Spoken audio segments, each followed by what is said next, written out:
नमस्कार, मैं हूं निकिता और आप देख रही हैं सत्यहिंदी.com। चलिए एक नजर डालते हैं अब तक की सुर्खियों पर। स्थानीय अदालत द्वारा अजमेर शरीफ दरगाह के सर्वेक्षण का आदेश दिए जाने के कुछ दिनों बाद पूर्व नौकरशाहों और राजनयिकों के एक समूह ने प्रधानमंत्री मोदी को पत्र लिखकर उन सभी अवैध और हानिकारक गतिविधियों को रोकने के लिए हस्तक्षेप करने की मांग की है, जो भारत की सभ्यतागत विरासत पर वैचारिक हमला है और एक समावेशी देश के विचार को विकृत करती हैं। मीडिया रिपोर्ट्स के मुताबिक यह कहते हुए कि केवल वे ही सभी अवैध हानिकारक गतिविधियों को रोक सकते हैं। समूह ने मोदी को याद दिलाया है कि उन्होंने स्वयं 12वीं शताब्दी के संत ख्वाजा मोइनुद्दीन चिश्ती के वार्षिक उर्स के अवसर पर शांति और सद्भाव के उनके संदेश के सम्मान में चादरें भेजी थी। दिल्ली के पूर्व लेफ्टिनेंट गवर्नर नजीब जंग, यूनाइटेड किंगडम में भारत के पूर्व उच्चायुक्त शिव मुखर्जी, पूर्व मुख्य चुनाव आयुक्त SY कुरैशी, पूर्व उप सेना प्रमुख लेफ्टिनेंट जनरल समीरुद्दीन शाह और भारतीय रिजर्व बैंक के पूर्व डिप्टी गवर्नर रविवीर गुप्ता सहित लगभग आधा दर्जन पूर्व नौकरशाहों और राजनयिकों के समूह ने 29 नवंबर को प्रधानमंत्री को यह पत्र लिखा है। कांग्रेस अध्यक्ष मल्लिकार्जुन खड़गे ने रविवार को अपने संबोधन में कहा कि भाजपा RSS प्रमुख मोहन भागवत की सलाह की अवहेलना कर रही है। समाचार एजेंसी PTI के मुताबिक दिल्ली के रामलीला मैदान में मल्लिकार्जुन खड़गे ने बीजेपी के शीर्ष नेतृत्व पर देश की हर मस्जिद के सर्वे के जरिए समाज को बांटने की कोशिश का आरोप लगाया। कांग्रेस अध्यक्ष ने कहा कि ऐसा करके बीजेपी RSS प्रमुख मोहन भागवत की सलाह की अवहेलना कर रही है। दरअसल जून 2022 में मोहन भागवत ने कहा था कि ज्ञानवापी के बारे में हमारी कुछ श्रद्धाएं हैं जो परंपरा से चलती आई हैं, हम कर रहे हैं, ठीक है, परंतु हर मस्जिद में शिवलिंग क्यों देखना। अब इसी बयान पर खड़गे ने सवाल किया कि क्या मोदी और शाह RSS प्रमुख की बात सुन रहे थे। कांग्रेस अध्यक्ष ने कहा कि उन्हें हर जगह सर्वे चाहिए। लोग मस्जिदों में मंदिर होने का दावा कर रहे हैं, इस तरह की कई मांगे सिर उठा रही हैं। उन्होंने यह भी सवाल किया है कि क्या बीजेपी के नेता लाल किला, ताजमहल, कुतुब मीनार या चार मीनार जैसी निर्माण को भी ध्वस्त करेंगे जिन्हें मुसलमानों ने बनवाया था। कांग्रेस नेता राहुल गांधी ने रविवार को भारत की GDP वृद्धि दर के 2 साल के निचले स्तर पर पहुंचने पर चिंता जताई और कहा कि जब तक मुट्ठी भर अरबपति इसका लाभ उठाते रहेंगे तब तक देश की अर्थव्यवस्था आगे नहीं बढ़ सकती। कांग्रेस नेता ने कहा कि बात साफ है, भारतीय अर्थव्यवस्था तब तक तरक्की नहीं कर सकती जब तक इसका फायदा सिर्फ गिने चुने अरबपतियों को मिल रहा हो और किसान, मजदूर, मध्यम वर्ग और गरीब तरह तरह की आर्थिक समस्याओं से जूझ रहे हों। उन्होंने कहा कि भारत की अर्थव्यवस्था के लिए नई सोच की जरूरत है और कारोबारियों के लिए नई डील इसका अहम हिस्सा होनी चाहिए। उन्होंने एक्स पर एक पोस्ट में कहा कि जब सभी को आगे बढ़ने का समान अवसर मिलेगा तभी हमारी अर्थव्यवस्था का पहिया आगे बढ़ेगा। हजारों की संख्या में किसान अपनी मांगों को लेकर आज सोमवार को दिल्ली की ओर कूच कर रहे हैं।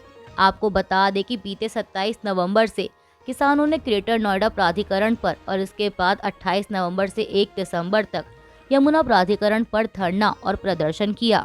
अब आंदोलन के तीसरे और अंतिम चरण यानी आज 2 दिसंबर को वे संसद सत्र के दौरान दिल्ली कूच करने जा रहे हैं।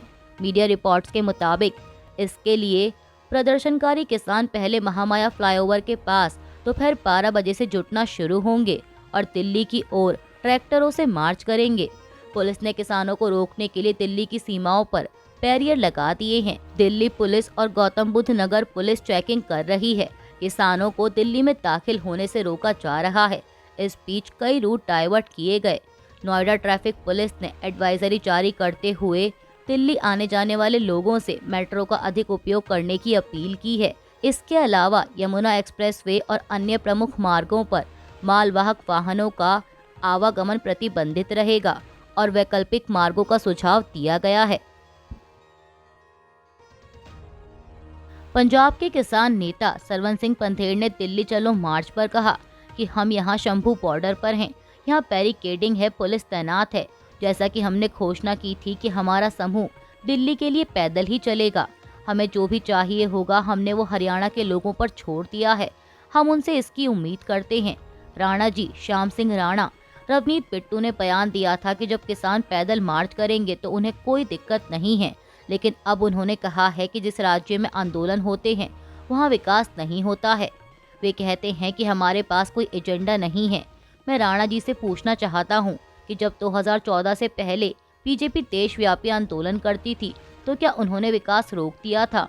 अगर हमारे पास कोई एजेंडा नहीं था तो केंद्रीय मंत्री हमसे बात करने आए थे। उन्होंने हमें दिल्ली जाने के लिए नहीं कहा था। यहाँ 10 महीने तक बैरिकेडिंग की गई, इसमें लोगों का नुकसान हुआ है और इसके लिए मोदी सरकार जिम्मेदार है। बातचीत होनी चाहिए। आंध्र प्रदेश की सरकार ने सुशासन को बढ़ावा देने, वक्फ संपत्तियों की सुरक्षा करने और बोर्ड के कुशलतापूर्वक संचालन को सुनिश्चित करने के लिए आंध्र प्रदेश राज्य वक्फ बोर्ड को भंग कर दिया है। मीडिया रिपोर्ट्स के मुताबिक अधिकारियों द्वारा यह जानकारी दी गई। राज्य सरकार ने 21 अक्टूबर 2023 को जारी एक सरकारी आदेश को रद्द कर दिया, जिसके तहत 11 सदस्यीय वक्फ बोर्ड में 3 सदस्यों का चुनाव किया गया था और 7 अन्य को नामित किया गया था। सरकार के सचिव के हर्षवर्धन ने शनिवार को जारी एक सरकारी आदेश में कहा कि सुशासन बनाए रखने, वक्फ संपत्तियों की सुरक्षा करने और वक्फ बोर्ड के सुचारू संचालन को सुनिश्चित करने के हित में सरकार तत्काल प्रभाव से GOMS नंबर 47, जिसके तहत बोर्ड का गठन किया गया था, को वापस लेती है। महाराष्ट्र के मौजूदा कार्यवाहक मुख्यमंत्री एकनाथ शिंदे ने रविवार को एक बार फिर सीएम पद के लिए बीजेपी के चुने हुए उम्मीदवार को समर्थन देने की प्रतिबद्धता जताई है। उन्होंने पत्रकारों को दिए बयान में कहा कि भाजपा राज्य के नए मुख्यमंत्री को लेकर जो भी फैसला करेगी वह मुझे मंजूर होगा। सरकार गठन को लेकर महायुति के सहयोगियों के बीच कोई मतभेद नहीं है। शिंदे ने यह भी कहा कि सरकार गठन पर बातचीत चल रही है और सभी निर्णय महायुति के तीनों सहयोगियों शिवसेना, बीजेपी और एनसीपी के बीच आम सहमति से लिए जाएंगे। महाराष्ट्र के नए मुख्यमंत्री के रूप में देवेंद्र फडणवीस के नाम को अंतिम रूप दे दिया गया है, जिन्हें 2 या 3 दिसंबर को होने वाली बैठक में विधायक दल का नेता चुना जाएगा। पीटीआई के मुताबिक रविवार रात को भाजपा के एक वरिष्ठ नेता ने यह जानकारी दी। भाजपा के एक वरिष्ठ नेता ने पीटीआई को बताया कि महाराष्ट्र के नए मुख्यमंत्री के रूप में देवेंद्र फडणवीस के नाम को अंतिम रूप दे दिया गया है। नए भाजपा विधायक दल की बैठक 2 या 3 दिसंबर को होगी। यूपी की संभल हिंसा पर समाजवादी पार्टी प्रमुख अखिलेश यादव ने अपने ताज़ा बयान में कहा है कि संभल में जो कुछ हुआ वो प्रशासन की नाकामी रही है। जगह जगह जो खबरें सुनने को मिल रही हैं, ये कहीं न कहीं बड़े पैमाने पर साजिश के तहत हो रहा है। प्रशासन की नाकामी की वजह से पूरे देश में खराब संदेश गया है। अगर प्रशासन जिम्मेदारी निभाता और सरकार की नीयत साफ होती तो ये घटना कभी नहीं होती। इस घटना के लिए भाजपा की सरकार दोषी है। वो नहीं चाहते कि समाज में शांति हो। समाज की शांति खत्म करके ही तमाम मुद्दों से ध्यान भटकाने का काम भाजपा करती है। वहीं समाजवादी पार्टी सांसद अफसल अंसारी ने कहा कि नफरत की आग चाहे मणिपुर हो या संभल, भाजपा वाले भड़का रहे हैं। हमने वहां के नागरिकों से शांत रहने की अपील की है। मणिपुर सरकार ने रविवार को राज्य के 9 जिलों में मोबाइल इंटरनेट पर प्रतिबंध को 2 और दिनों के लिए यानी 3 दिसंबर तक बढ़ा दिया है। गृह विभाग द्वारा जारी आदेश में कहा गया है कि इम्फाल पश्चिम, इम्फाल पूर्व, काकचिंग, बिष्णुपुर, थोबल, चुराचांदपुर, कांगपोकपी, फिरजावल और सीरीबाम में निलंबन को बढ़ा दिया गया है। आदेश में कहा गया है कि राज्य सरकार ने मौजूदा कानून और व्यवस्था की स्थिति और इंटरनेट सेवाओं के सामान्य संचालन के साथ इसके संबंध की समीक्षा करने के बाद जनहित में मणिपुर के 9 जिलों के क्षेत्रीय अधिकार क्षेत्र में VSAT और VPN सेवाओं सहित मोबाइल इंटरनेट और मोबाइल डेटा सेवाओं के निलंबन को 3 दिसंबर की शाम 5:15 तक जारी रखने का फैसला किया है। उत्तर प्रदेश की योगी सरकार ने प्रयागराज के महाकुंभ क्षेत्र को नया जिला घोषित किया है, जिसे महाकुंभ मेला जिले के नाम से जाना जाएगा। बयान के मुताबिक इस नए जिले में 3 तहसीलों के 67 गांव शामिल होंगे।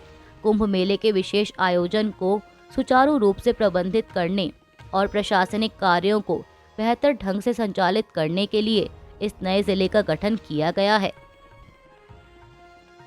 केंद्रीय मंत्री जी किशन रेड्डी ने रविवार को तेलंगाना में सत्तारूढ़ कांग्रेस पर अधूरे और झूठे वादों के साथ लोगों को धोखा देने का आरोप लगाया। कांग्रेस सरकार के हफ्ते भर चलने वाले प्रथम वर्षगांठ समारोह पर कटाक्ष करते हुए रेड्डी, जो कि तेलंगाना भाजपा के अध्यक्ष भी हैं, उन्होंने आरोप लगाया कि सत्तारूढ़ पार्टी द्वारा अपने वादों को पूरा न करने के कारण लोग समारोह के उद्देश्य पर सवाल उठा रहे हैं। चीन के विदेश मंत्रालय के अनुसार अमेरिकी रक्षा विभाग ने बताया है कि ताइवान को 385 मिलियन अमेरिकी डॉलर के हथियार बेचने की मंजूरी दी गई है। जानकारी के मुताबिक अमेरिका अपनी इस बिक्री के तहत ताइवान को F-16 लड़ाकू विमान भी बेचेगा। ताइवान को अमेरिकी हथियार बेचने की यह मंजूरी 30 नवंबर को अमेरिकी विदेश विभाग ने दी है।